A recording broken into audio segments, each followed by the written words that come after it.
তো ভিউয়ার্স, আমার হাতে যেটা দেখতে পাচ্ছ এটাকে হাই স্পিড ওয়াটার গান বলছে, যেটাতে আমরা জল স্প্রে করে দিতে পারবো। এটা সাধারণত অনেকজন ফুল গাছের জন্য বা কোনো গাছে বিষ দেওয়ার জন্য ব্যবহার করে। তো এটার সামনে একটা নজেল লাগানো আছে যেটাতে হাই স্পিডভাবে জলটা বেরোয়। তো এটা বাজারে প্রায় 160 টাকা মতো দাম আছে, যেটা তোমরা অনলাইনেও পেয়ে যাবে।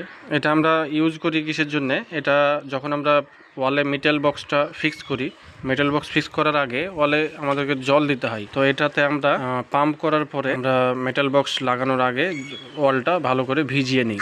এটা দিয়ে অনেকটা ভালো হয়, সুবিধা হয়। তোমরা দেখতে পাচ্ছ যে পাম্প করার ফলে বোতলে যে আমাদের বাতাসটা যাচ্ছে, বাতাসটাই আসলে প্রেশারটা ক্রিয়েট করছে, এবং নজেলটা দেওয়া আছে অনেকটা সরু, সেজন্য স্পিডটাও অনেকটা আছে, প্রায় 1 মিটার মতো স্পিড এটার পাওয়া যাবে। তো তোমরা অনায়াসেই পেয়ে যাবে।